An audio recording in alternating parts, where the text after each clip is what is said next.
morning, beautiful people. Feels like a Monday, but it's a Tuesday, so yay. We're moving a little forward here. I have some things to share with you before I get into the reading.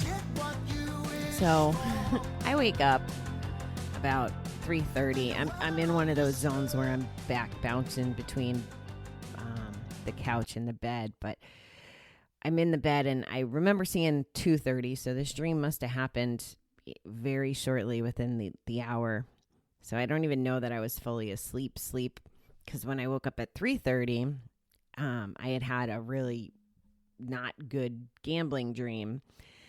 And usually I don't remember, a whole lot of details, but in this particular dream, I had hit for, I don't know, some jackpot. It had to be hand paid. That's the part I remember. And of course, dreams are wacky. Like the situation was I was on vacation with people and I feel like my relatives were part of those people. My mother, I can't remember exactly, but so I go to get this hand pay and they don't pay me in money. They pay me in these big, heavy, they look like hubcaps, but they're heavier and cumbersome and not spendable. And I throw a temper tantrum, at the casino, and I get all the staff in a ruckus. And in the meanwhile, I leave my sweatshirt behind. And it's an important sweatshirt. Polly gave it to me. It says beautiful number one, which is part of why I call you guys beautiful people, because you're beautiful number ones too. You just have to fight for the title like me, Mom, and Kylie do.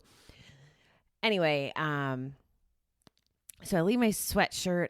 I have all the management at the casino upset with me. They still won't give me money, though. They make me leave with these hubcaps. They're just trying to get me off the property, and I wouldn't leave without the sweatshirt.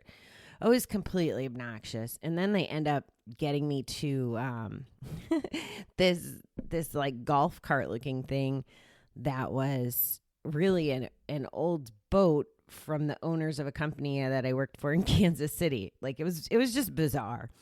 So I wake up from that and I'm a little stressed, if I'm being honest. And I want a cigarette now, or a cigar. I want to smoke. It's my very first thought. I want a cup of coffee and I want to smoke. And I'm feeling the urges. Now, it's kind of funny that last night I'm talking about accountability and accountability groups and how they can help us. So I put my lighter in my pocket and I drive to the store. And all the way to the store, I'm thinking I should check in with my accountability group and tell them I'm having these urges on the way over, and that, by checking in, chances are I probably won't buy any little cigars. And I knew that the urge wouldn't really last that long. And all the voices in my head were saying, some were saying the good things and some were saying the bad things. But I know the deal, right? Like I know what an urge looks like. I know how to be lazy and succumb to it. And that's how I feel about it for me, is that if I give in, I'm being lazy and I'm not doing the work to get through it. And, I'm having this whole inner dialogue, do I record? Do I not? Whatever. Well, I get in the store and there's a young lady there that she just really, I don't know, she just makes my day when she's working. She's kind and sweet, and she's just such a hard worker. And I think I've talked about her before on the show, but I enjoy seeing her, and I haven't seen her in a while. And now, mind you, it's 3:30 in the morning, so I'm the only person in the store. Then in comes another customer. Well, it's someone that I know. He actually used to own a bar that I used to frequent. And, I say good morning to him and all that good stuff. And the last time I had seen him in this store, he had told me how he lost his mother and his brother the same year. I believe it was last year or the year before. And it's like, okay, I remember his brother. He was heavy set. I believe he smoked cigars. Like I could, that's how I picture it. And I said out loud to them, I was like, I've been struggling with, I want to buy smokes. And I get up to the thing and I was like, well, since you're both here, I probably shouldn't, or I won't. And I look, and the spot where my smokes usually are not there. And I say out loud, thank you, universe, because I was really struggling getting past this one this morning. So I'm very grateful that the way that this all panned out. Oh, and by the way, on the way to the store, I have like 2,000 songs in my phone. And the one that it picked out was this song called Stand by Poison. And the lyrics are something to the effect of stand up for what you believe in. So as those voices were going in my head on the way to the store, that's where the conflicting message was coming in. Come on, Bobby, you know better. Bobby, don't do this. Bobby, practice what you preach. That's part of your thing. That's really important to you. That's one of your values. Are you going to give it up for your cigarette, for your addiction? So I just know that this was what the voices in my head and what the scenario looked like when I was gambling as well. So a couple points there. Yeah, gambling dreams still happen. They happen, they can happen a day away from a bet or a year away from a bet, whatever. They still happen. I think that they decrease in frequency as time goes on, but I still get them. And it snowballed into this other, true stress this morning. And I'm just so grateful that I got past it and that I have an opportunity to share a moment with you guys that this is the reality. It's still hard. Every day it's still hard. And some days harder than others. And this morning was a little bit of a rough start. But I'm really trying to get dialed back into having a good morning routine. And, I don't want to set the tone for my day to be shitty and stressed. I have a lot of good stuff going on today. It's a busy day, but a lot of good stuff. So I want to stay in that frame of mind. So here goes. How about the reading now? Everything's got a moral if only you can find it, says Lewis Carroll. We must make many choices in our recovery. Some of these will strengthen our character, for they will be hard to make and sometimes even harder to accept.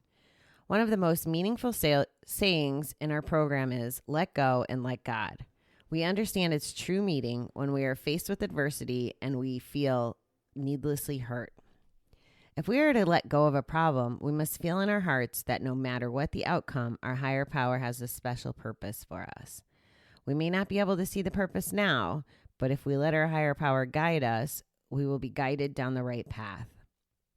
If we do our best to detach from our pain and try to see a more peaceful future, we will feel secure in God's hands. Given this security, we'll be free to direct our energy towards positive, healthy choices that will bring us more of the happiness we deserve. Today, help me let go and let God, even when it hurts. I feel very, very blessed to have had this miserable last year. It's been tough ever since I left Wisconsin last June. It's been tough, and it's had its highs and its lows. But from going from that drama to,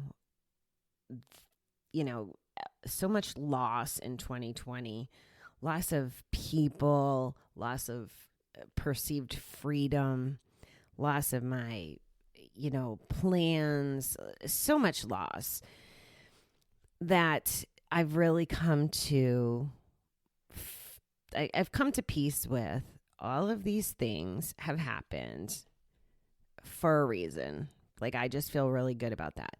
I couldn't have changed the outcomes or the situations per se. And I'm so content and so grateful for all of these experiences along the way. I'm not grateful that people, well, I kind of am. I don't want to say I'm not grateful that people passed away, but I'm grateful for the lessons I learned from some people passing away. And I'm grateful for being able to feel the feelings as chaotic as they were for Bob, and as sad. And, you know, I felt guilt when my grandmother died that I wasn't a good granddaughter. And, you know, I would have never felt those things. Or if I did, I wouldn't know how to identify them and acknowledge them and use them to be better as I go forward. You know, what I've learned is I can do a better job in my relationships and with people. So that's what I'm gonna take from that. And that's what I think that this message today is talking about. It's talking about it more in the heat of the moment, which, yes, it's harder to do. I feel like once you have the aha moment, though, or you see some examples, right? If we're proof driven or fact driven, we want to see examples that this works, that the pain was worth it, the experience was worth it, the shit was worth it. Like, what good could come out of this? And in the classes that I'm taking, they're always saying, take your mess and turn it into a message. And that's what I'm trying to do, right? My mess is gambling and addiction and how I perceived myself and all kinds of just stuff, you know, dealing with so much death in general throughout my whole life. I have things to share with you. So I'm turning my mess into a message, and I'm grateful for all those experiences now, because I think that it positions me better to help others that are struggling. And hopefully they don't have to go through all the fight, you know. Hopefully some of my experience can help them get through to the other side. But the biggest piece that I don't know that is teachable, because it has to come like from within, is seeing that all of it has purpose and that it is part of our greater plan and who we become, and part of our, I don't want to say our story in the context of how we use story in the rooms, but it becomes part of us versioning up. Even if we don't specifically, intentionally try to turn it into a lesson, it's going to be a lesson. Something of value is going to come out of it. You know, my biggest takeaway from my last relationship was, I know I became a better partner or person. Like, I developed, well, I had to work on it because I don't really generally put myself in the bucket of a whole lot of empathy, but I developed a little bit better empathy, and my communication skills were sharpened, and my tolerance, I got to sort through what that looks like, what it looked like with this relationship and what it'll look like for my next relationships. You know, my next guy could be serial killer, for example, but some of the shit I learned last time, they won't get as far as being able to kill me, because I'll have been dialed in. And from what I've learned, not that the last guy was a serial killer, but what I'm saying is there's certain attributes and feelings, like when your gut is telling you something, I'm going to be tuned in more to my gut. And I'll when I have those voices in my head, like the ones that were trying to get me to buy smokes this morning, I'm going to be able to win those voices in my head, because I have this experience, these things that were perceived negative that really could help me in the future. So a lot of angst and negative feelings that, you know, most of the stuff we're working on is symptoms of relapse. Those aren't positive, happy-go-lucky feelings, right? They're negative, gross, deflating feelings. And once we let go of the worry and know that the shit has its purpose, those negative feelings, the shit feelings, either are duller or maybe non-existent at all, if we have that peace in going, okay, this is happening for a reason. I can say it so easily. So many of my friends that have lost their jobs in the last few years, you know, my company had done layoffs, I guess it was like 6 or 7 years ago now. And I remember thinking, well, these folks have a shot. And after it was all said and done, you know, through the years, they have different positions that they're happy in. I think everybody had a happy ending or, a different version and got value out of not working there anymore.